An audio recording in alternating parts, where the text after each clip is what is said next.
Siempre he sido un hombre pragmático. Nací en Rusia, en una familia donde el trabajo duro y la ingeniería no son solo profesiones, sino una forma de supervivencia y orgullo.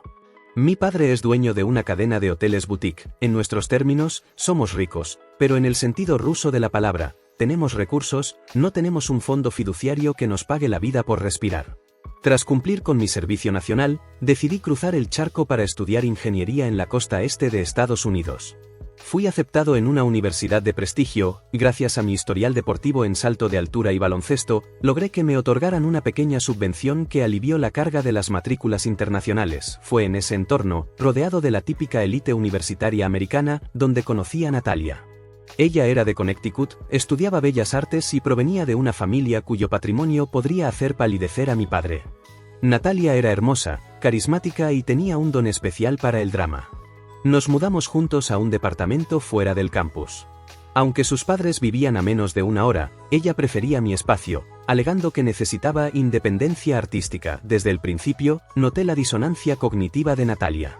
Se jactaba de su fondo fiduciario, cuyos estados de cuenta mensuales llegaban a mi buzón porque ella usaba mi dirección. Hablamos de cifras de 6 ceros anuales en dividendos. Sin embargo, en sus redes sociales y frente a sus nuevos amigos activistas, Natalia interpretaba el papel de la artista bohemia y empobrecida que luchaba contra el sistema. Se quejaba del costo de la leche de avena, usaba ropa con remiendos estratégicos y contaba historias trágicas sobre su infancia. Incluso me robó una historia. Un día la escuché contar en una cafetería que de niña su familia tenía que comer estofado de hierbas para sobrevivir. Tuve que morderme la lengua para no reírme en voz alta. Esa era la historia de mi bisabuela durante la guerra, no la de una niña de Connecticut que creció con piscina climatizada. La relación tenía sus momentos, pero ella era insoportablemente performática. Un día, me sacó el tema de las relaciones abiertas. Le dije que no me interesaba. Ella lo dejó pasar, pero meses después, me anunció que se iba. La relación ya no funcionaba. Empacó lo esencial, pero, como era su costumbre, dejó atrás cajas enteras de ropa de diseñador, zapatos y, por supuesto, sus estados de cuenta bancarios. Me dijo que no quería ataduras materiales y que algún día pasaría por ellos. Nunca lo hizo. Me bloqueó de todas sus redes sociales y cambió de número. Asumí que había encontrado a su siguiente proyecto de novio y seguí con mi vida. Terminé mi licenciatura, hice una maestría en otro estado y finalmente regresé a Rusia para trabajar en mi campo. Pasaron casi 3 años. Un fin de semana, mientras organizaba mi nuevo apartamento en Moscú, decidí abrir las últimas cajas de mudanza que habían cruzado el océano conmigo. Entre libros de texto y ropa de invierno, encontré las cajas de Natalia. Bolsos que costaban más que mi primer auto, y los dichosos estados de cuenta de su fondo fiduciario. Por primera vez en años, la curiosidad me ganó. Busqué su perfil en redes sociales. No estaba bloqueado para el público, así que pude ver su vida. Estaba con un nuevo novio, un tipo que parecía un clon de mí pero con más piercings y menos ambición. Ambos vivían en un loft, rodeados de plantas y panfletos de protestas. Natalia había elevado su narrativa de víctima a un nivel casi literario. Me quedé helado al leer una publicación donde me mencionaba por mi nombre. Me etiquetaba como su ex abusivo. Decía que la había aislado, que le había causado un trauma severo que la había llevado a someterse a una histerectomía de emergencia para no traer hijos a un mundo roto y evitar el dolor de un parto forzado. Sus amigos, un ejército de veinteañeros con títulos en estudios de género y deudas estudiantiles, la llenaban de comentarios ofreciéndose a destruirme si alguna vez pisaba suelo americano. Hablaban de denunciarme a la policía, de arruinar mi carrera. La hipocresía me revolvió el estómago. Natalia no había sufrido ningún aborto ni trauma. Yo recordaba perfectamente el día que me envió un PDF por correo, hace años, para convencerme de tener sexo sin protección. Era el recibo de una clínica privada en Manhattan. Ella había pagado $15,000 de su propio bolsillo para que le ligaran las trompas voluntariamente, porque los niños arruinan la figura y la libertad. Esa noche, la indiferencia se transformó en una frialdad quirúrgica. No iba a gritarle, ni a insultarla. Iba a usar la única arma que los hipócritas temen más que a la ley, la verdad documentada. Llamé a mi amigo Ilya, un experto en ciberseguridad y redes que compartía mi sentido del humor. Le expliqué la situación y le envié los archivos. Juntos, comenzamos a armar el dossier Natalia. Primero, tomé los estados de cuenta bancarios. Resalté con un marcador digital los depósitos mensuales de su fondo fiduciario, el saldo total de millones y el nombre de su bisabuelo como creador del fideicomiso. Al lado de cada estado de cuenta, puse una captura de pantalla de sus publicaciones quejándose de la pobreza, de la gentrificación y de lo difícil que era sobrevivir como artista independiente. Luego, el golpe de gracia. Tomé su publicación sobre el trauma que la obligó a operarse y la puse junto al PDF de la clínica privada, donde se leía claramente el código postal de la zona más cara de Nueva York y el procedimiento electivo de esterilización, pero no íbamos a limitarnos a lo digital. Tomé las cajas de ropa que ella había abandonado por no querer ataduras materiales. Bolsos de cuero italiano, zapatos de suela roja, abrigos de cachemira. Los metí en una caja grande de cartón. Encima de la ropa, puse una carpeta con los estados de cuenta originales y una nota escrita a máquina, muy formal, para la organización sin fines de lucro. La propietaria de estos artículos, Natalia, apellido, los abandonó en mi residencia hace 3 años al mudarse.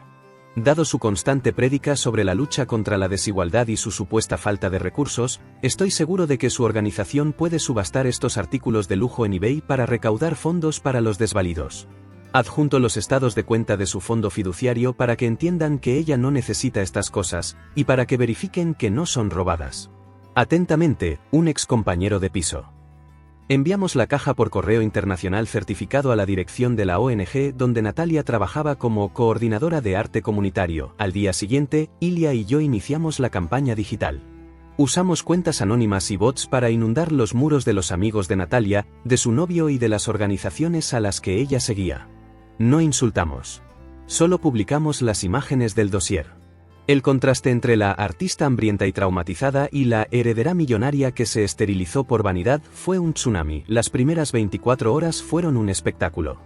Las negaciones de Natalia fueron patéticas. Intentó decir que los estados de cuenta eran falsificaciones de su exabusivo para difamarla. Pero entonces, su novio y sus amigos empezaron a hacer preguntas. ¿Por qué un abusivo tendría los sellos oficiales de un banco suizo y de una clínica de Manhattan? ¿Por qué los bolsos que ella decía haber perdido en una mudanza estaban siendo subastados por su propia ONG? El teléfono de la ONG sonó en mi oficina en Moscú. Atendí. Era la directora del lugar. Señor, me dijo, con un tono que oscilaba entre la incredulidad y la diversión, recibimos su paquete. Las chicas de contabilidad han verificado los documentos bancarios y los sellos médicos. Son totalmente auténticos. Me alegra que la ropa sea de su agrado, respondí con calma. La señora los abandonó. Bueno, la subasta ya ha comenzado y hemos recaudado más de $40.000 en las primeras horas, dijo la directora, soltando una risa nerviosa. Pero debo informarle que Natalia ya no trabaja aquí. De hecho, su novio acaba de llamar para decir que se mudaba hoy mismo, después de ver las facturas de las cirugías estéticas y los viajes a Europa que ella le había ocultado bajo la excusa de retiros espirituales de sanación. Le agradecí a la directora su tiempo y colgué. La caída de Natalia en redes sociales fue tan rápida como brutal. Sus amigos activistas, aquellos que habían prometido destruirme y denunciarme a la policía, borraron sus publicaciones y la bloquearon.